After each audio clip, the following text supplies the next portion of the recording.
This is a test video of me using a stereo pair of Neumann TL103s. I wanted to say a couple of things. First thing is, somebody said that I would have phasing issues because I didn't buy a matched pair of TL103. You can buy a matched pair.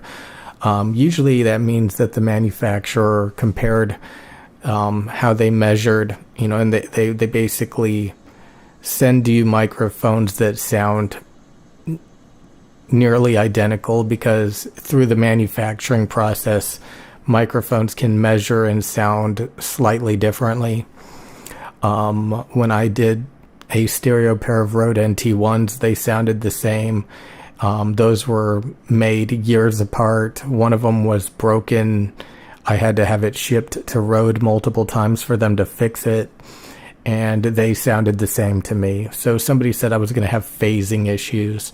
There's always people that are trying to ruin whatever you're trying to do. I'm going to have... Apparently phasing is from, like, if you have microphones at a farther distance apart from each other.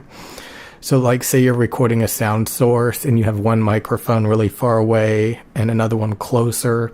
And then when you switch them from stereo to mono, that can cause phasing issues. So apparently it's not even about the microphone sounding different, especially so basically that's a non-issue for me doing a stereo recording like this. I did a test a second ago. They sounded the same to me. They need the same amount of gain. They look the same. I can't even tell which one is new and which one is old. Which one I've had for like a year and which one I just bought. They look identical. It's kind of funny. I do have some Rode WS2 windscreens and stuff when I used to have a stereo pair of Rode NT1s that I can use on these microphones.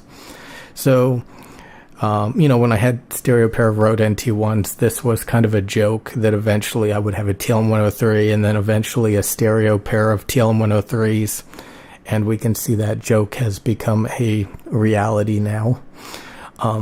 Also, I had a lot of people flipping out that I didn't buy a Neumann U87AI, because a lot of you guys went out and bought a U87AI because, again, a lot of people out there scoff at the TL103 as if the TL103 is a cheap piece of crap that's overly bright and brittle and thin, and the U87AI sounds so much better. In my opinion, I think the U87AI actually sounds too dull, too nasal. The 12 dBA self noise is kind of mediocre.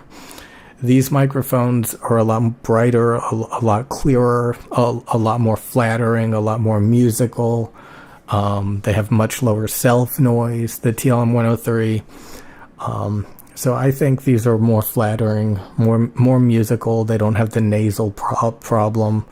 Could you bitch that it sounds sibilant? I think it just adds a shimmer, a sparkle to your voice. I mean, it's all at how you look at it. I prefer the more flattering sound of the TLM103 over the U87AI that I think sounds kind of nasally and dull and just not very flattering. I mean, every time I listen to the U87AI, I think, I can see where people are coming from, but I just don't like the tone of it as much as I like the the TL103. So it's all, I don't, again, I can't get myself to buy a U87AI. I've tried for the past couple of months to get myself to buy a U87AI, but every time I sit down and listen to it, I'm like, nope, I don't even really want it.